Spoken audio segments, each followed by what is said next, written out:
regreso, gracias por continuar con nosotros. Nos encantan los martes porque recibimos con muchísimo gusto a nuestro colaborador Jorge Santa Cruz, profesor universitario y periodista independiente. Profesor, ¿cómo está? Muy buenos días. Hola Ceci, ¿qué tal? Muy buenos días. La saludo con el gusto de siempre a usted, a la audiencia, al equipo. Y bueno, pues ya entró la primavera. Ah, Esperemos que sea una estación hermosa. Así es, esperemos que así lo sea, profesor. Pues en medio de esta primavera para nosotros, el presidente de China, Xi Jinping, llegó a Rusia, en donde pues se ha reunido con su homólogo, el presidente Vladimir Putin. ¿Qué significa esta visita? ¿Qué mensaje da? Adelante, lo escuchamos, profesor. Y pues tiene muchos significados, Ceci. De entrada, es un mensaje que envía Xi Jinping de que es un líder internacional. Permítame abrir un paréntesis. El que su servidor lo diga no necesariamente quiere decir que esté de acuerdo con la ideología de Xi Jinping. Simplemente relato, interpreto como analista lo que sucede. Y tiene ese mensaje por varias razones.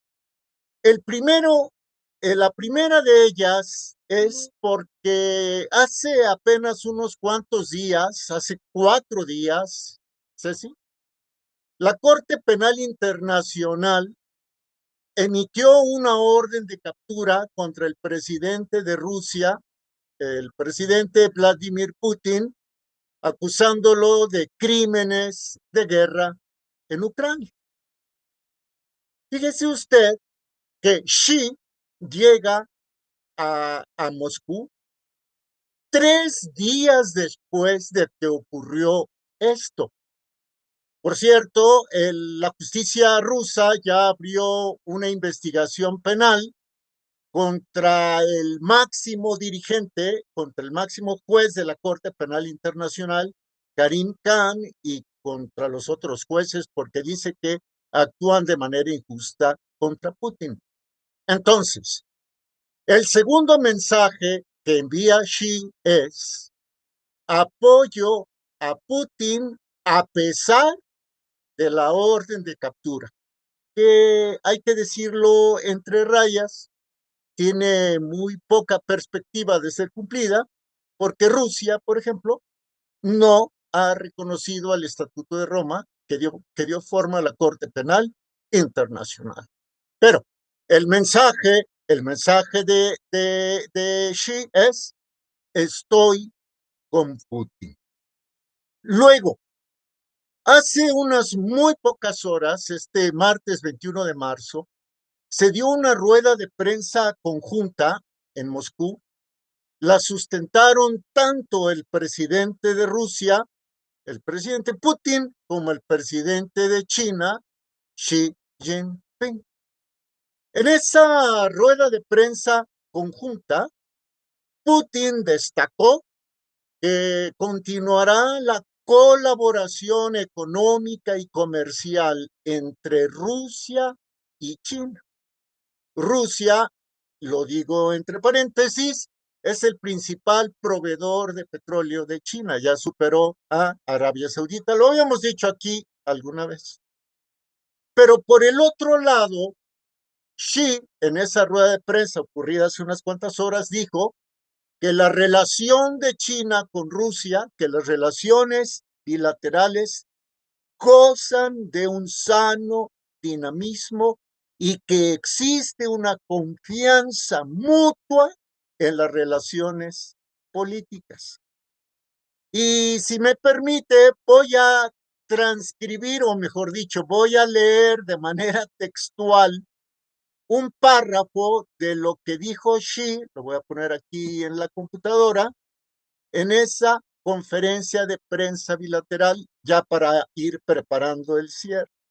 Dijo Xi: acordamos intensificar la planificación integrada al más alto nivel, intensificar el comercio de energía, lo cual pues a Rusia le suena a gloria por los bloqueos internacionales de la OTAN y sus aliados.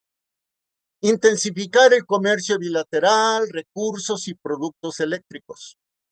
Y luego dice, aumentar la tolerancia de cadenas de producción y suministros de ambas partes. O sea, China ve a Rusia como un terreno, un país propicio para ampliar sus cadenas de suministro, para hacer llegar más lejos la nueva franja y la nueva ruta de la seda. Y dice Xi, ampliar la cooperación en tecnología de la información, economía digital, agricultura y seguir garantizando la continuidad de la logística y el transporte transfronterizos. Entonces, China le dice a Putin, te apoyo, Xi le dice, te apoyo, y tú me apoyas, a pesar de que han tenido en el pasado Rusia y China diferencias importantes. Pero ¿quién lleva la batuta en esto? Desde el punto de vista de su servidor, me da la impresión de que es el presidente de China, Xi Jinping, quien por cierto ya tiene todos los poderes posibles dentro de China. Ahora, decía, y con esto concluyo, Ceci, a reserva de lo que usted nos indique, de lo que usted me indique, mientras Xi se consolida en China, él es el amo absoluto del Partido Comunista Chino, los Estados Unidos siguen divididos.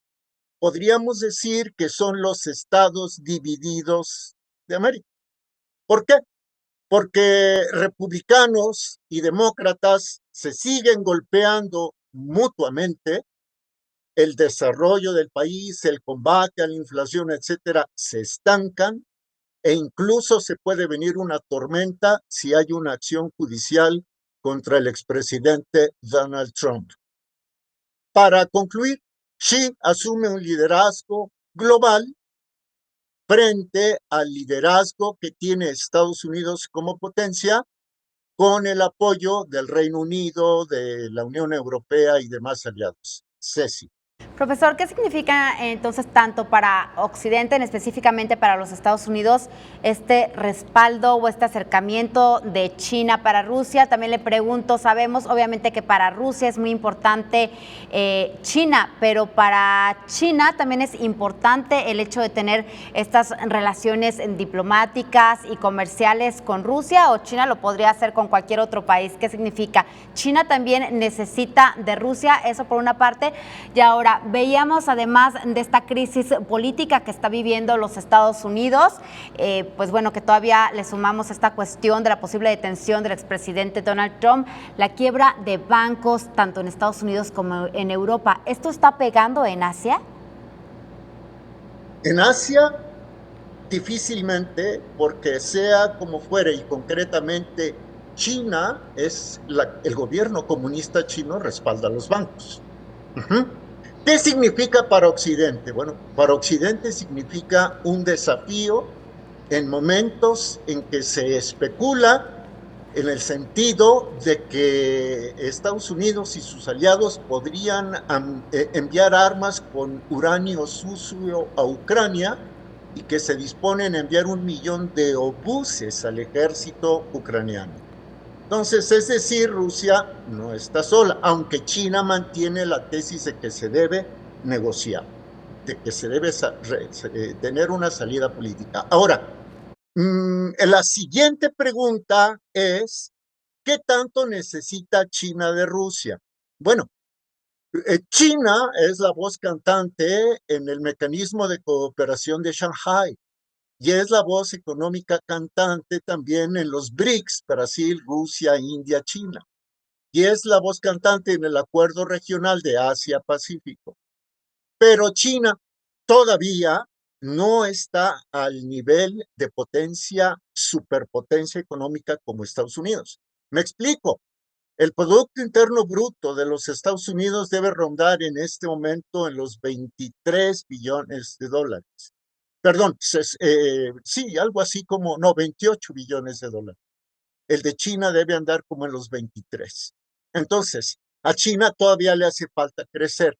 ¿Y por qué Rusia? Por lo siguiente, aunque en la franja y la ruta de la seda ya están adheridos más de 120 países, Rusia está en un lugar privilegiado. porque conecta con Asia Central, con Asia Occidental y con Europa, que serían rutas importantísimas para las exportaciones chinas al continente europeo. Y no sé si se me escapó la última pregunta, Ceci.